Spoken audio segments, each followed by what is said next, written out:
जब बच्चे घरों में देखते हैं कि बाप ऊंची ऊंची बोल रहा है, गुस्सा कर रहा है, गाली गलौज कर रहा है, माँ रो रही है, वो माँ चीजों सिर्फ रो रही है?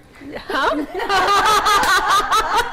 नहीं, ये याद है, मैं भी हाँ, नहीं, हाँ, दोनों चीजें। फिर माँ दोनों चीजें कही है। हाँ, Otherwise I beg to differ then. हाँ, दोनों चीजें हैं। तो दोनों जब ये मैंने कहा जैसे फादर का माँ बाप ऐसे चाहिए। हाँ, सामिया मैं यही बात कह रही हूँ, पेरेंट्स का एक पेज पे होना बच्चों के लिए बहुत इंपॉर्टेंट होता है, क्योंकि अगेन जब घरों में, मैं सिर्फ माँ बाप का नहीं कह रही, इसके अलावा जो एक्सटेंडेड फैमिली होती है, जो घर में दूसरे लोग भी होते हैं, ये सब चीजें जब बच्चे देखते हैं तो वो उसी से एक्सप्रेशन जो आपने बात की वो लर्न करते हैं। वो कोई भी हो, आप अगर आप जब एक्सप्रेशन लर्न करते हैं, गुस्से का, प्यार का, मोहब्बत का, हैप्पीनेस का, डिफरेंट चीजों का एक्सप्रेशन वहां से लर्न करके फिर वो स्कूल्स कॉलेजेस वगैरह में जब सामिया हाँ, बच्चे को सिखाया कैसे जाता है? चलिए वो तो आजकल तो ज्यादा YouTube सिखा रही है बच्चों को, या ज्यादा जो है वो देखा जाए पेरेंट्स से ज्यादा, या जो हमारे जो ग्रैंड पेरेंट्स हैं उनसे ज्यादा YouTube और ये जो है डिजिटल मीडिया जो है सिखा रहा है। दूसरा आपने बात की टॉलरेंस और इन चीजों की, तो मेरा ख्याल है कि हम एज अ नेशन जो मैं देखती हूँ, हम थोड़ा सा ओवर रिएक्ट करते हैं चीजों को, हम ज्यादा इमोशनल स्केल के ऊपर शायद एग्जेजरेट भी करते हैं, फिर ओवर रिएक्ट और उसको जब नबिया जब हम एक इमोशन, अब चूंकि साइकोलॉजी की बात हो रही है, हम उसको एक टिपिकल लेमन लैंग्वेज में नहीं करेंगे। इसमें एक सब्जेक्ट हो जाना चाहिए, ह्यूमन साइकोलॉजी भी जी, वो हो जाना चाहिए बिल्कुल। बिहेवियरल साइंसेज उसको हम कहते हैं, बिहेवियरल साइंसेज। जो मैं चीज यहाँ बताना चाह रही हूँ वो थोड़ा सा साइंटिफिक लेवल पे भी, कि इमोशनल लेवल के ऊपर एक स्केल होता है। जिस तरह हम जितनी नीड है खाने की, उससे ज्यादा जब खाना शुरू करेंगे तो ओबेसिटी हो जाएगी। आसान अल्फाज में वन लाइनर, तो उसमें हम हाँ, वन लाइनर ये है कि हम इमोशंस को बियॉन्ड द स्केल जाकर एक्सपीरियंस और एक्सप्रेस करते हैं। हमें जो है इमोशंस को रिस्पॉन्ड करना चाहिए, रिएक्ट नहीं करना चाहिए, ओवर रिएक्ट नहीं करना चाहिए। जो है वो ओवर रिएक्ट करता है या एक्सप्रेशन को। अच्छा, मैं यहाँ थोड़ा अर्ज करूंगा कि मैं ये तरस गया कि मेरे यहाँ के साइकोलॉजिस्ट जो हैं, दे शुड ट्राई नाउ कि they should come out of the books और अपने पर्सनल एक्सपीरियंस और अपने एनवायरमेंटल, जो आपका एनवायरमेंट है, is altogether different from those whose books are you reading actually. आपको मैं गारंटी करता हूँ, जिस घर में हलाल कमाया जा रहा है और खाया जा रहा है, वहां से आपको आवाजें नहीं आएंगी। वाह, ये तो लाइन ही मुझे बड़ी पसंद होती है हमेशा। अब मैं आपको बताता हूँ, आपकी यहाँ सोसाइटी में जो कि which is by today it's a corrupt society, वहाँ इन हाउस ब्रेकअप्स हैं without divorcing, without any problem. वो इन हाउस ब्रेकअप्स क्या है? 15-16 साल की उम्र तक जब बच्चे पहुंचते हैं तो उनको पता चल जाता है मेरा बाप कितना कमाता है, और जब वो पैसा उससे ज्यादा आ रहा है तो बाप काना है बच्चे का। बच्चे के उस पर्टिकुलर चीज को खत्म करने के लिए उसको एक्स्ट्रा मनी दी जाती है, बीवी के शो ऑफ्स को मीट करने के लिए उसको एक्स्ट्रा मनी दी जाती है। तो whole family sitting on one dining table, एक दूसरे के काने। This is in house breakup. सबको पता है, सबको पता है।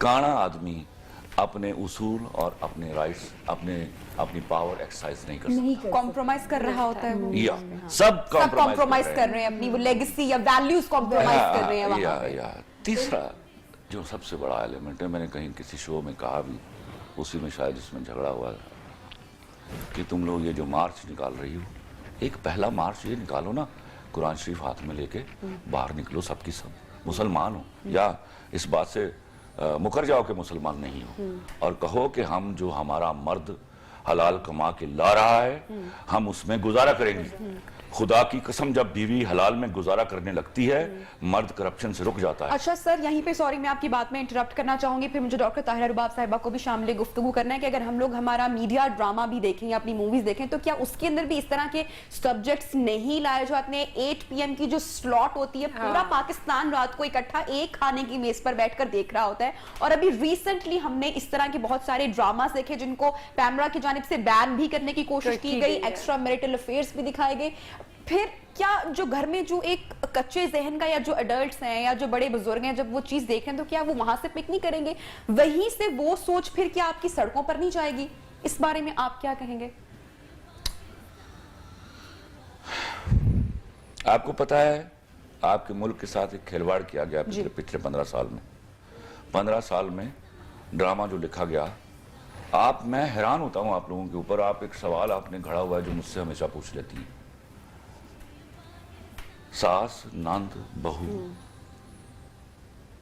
اور بھابھی, ان کا نام لے کر عورت کو باقاعدہ گالی دی گئی. اور گالی دینے والی کون تھی؟ 99.99% عورتیں. میں نے اگر کسی نے مجھے ابھی کوئی سوشل میڈیا میں تھا کہ میں نے شاید 50-52 سیریل لکھے ہیں, میں نے ان میں ساس کا لفظ نہیں لکھا. میری ساس تو دنیا کی بہترین عورت تھی بھائی. میں نے دیکھا سب سے زیادہ خوش ہوتی ہے جس دن بیٹے کی شادی ہوتی ہے, بیٹا خوش ہو نہ ہو, ماں سب سے زیادہ خوش ہوتی ہے اس دن. پھر کیا پرابلم ہوتے ہیں؟ بجائے اس کے کہ ہم اس سائیکولوجیکل ایشو کو ڈسکس کرتے ہیں, ہم نے کیا کیا, گالیاں دینی شروع کی نند کے رشتے کو. اور شرم کی بات یہ کہ جو لکھ رہی تھی این اس وقت یا تو وہ کسی کی ساس تھی یا بھابھی تھی یا نند تھی اور یا بہو تھی. ٹھیک ہے, آپ کے منہ میں نا سوال بڑی پھرتی سے باہر نکل رہے ہیں, نقصان دیں گے شو کے جواب دینے میں. کسی کو بھی سوال کرو پہلے پورا جواب لے لو. دیکھو اگر آپ آج بھی اسی صرف شو چلانے کے لیے شو کریں گے نا تو ہم پبلک کو کبھی کچھ نہیں دے پائیں گے. پبلک ترسی ہوئی ہے ٹو لرن. میں نے میرے پاس تو منہ میں دیکھا, میں پہلے بہت مایوس تھا اپنے لوگوں سے, but when I saw this particular thing that people are alive, تو ان کو دیجئے کچھ. آپ خود بھی اسٹڈی کیجئے, ایکسپرٹ سے بھی بات کیجئے. It is high time. وہ سیکیٹرسٹ کے پاس, سائیکالوجسٹ کے پاس نہیں جا سکتے. Most of them they can't go. وہ تو سکول نہیں جا سکتے بیچارے. آپ ان کو بتاتے ہیں کہ سیکیٹرسٹ سے کنسلٹ کیجئے, وہ تو ایلیٹ کلاس کا مسئلہ ہے بھیا. غریب آدمی تو جوتے کھاتا اپنے سائیکولوجیکل ایشو سے باہر نکلتا رہتا ہے. تو یہ والے چونچلے وہ نہیں کر پائیں گے. جہاں روٹی میسر نہیں ہے جس ملک میں پراپر, وہاں آپ سائیکالوجسٹ اور سائیکیٹرسٹ کے پاس جانے کے مشورے دیں گے تو وہ صرف they are only for the good elite class. سب سے بڑا مسئلہ جو آپ کے ملک میں ایڈریس ہونے والا ہے وہ ہے جیلسی. آپ نے جو سب سے بڑی کراپ پالی ہے اپنے ملک میں وہ ہے جیلسی. اس جیلسی نے کرپشن کو جنم دیا. اس جیلسی نے آپ کے ریلیشنز کو بریک کیا. اس نے ان کو اتنا نازک کر دیا ہے کہ وہ کسی بھی دم ختم ہو جاتے ہیں. اب آپ آتے ہیں, میں آپ کو بتاتا ہوں the biggest issue جس میں ہمارے ہاں شادیاں ڈیورسز ہو رہی ہیں یا میاں بیوی کے تعلقات خراب ہیں.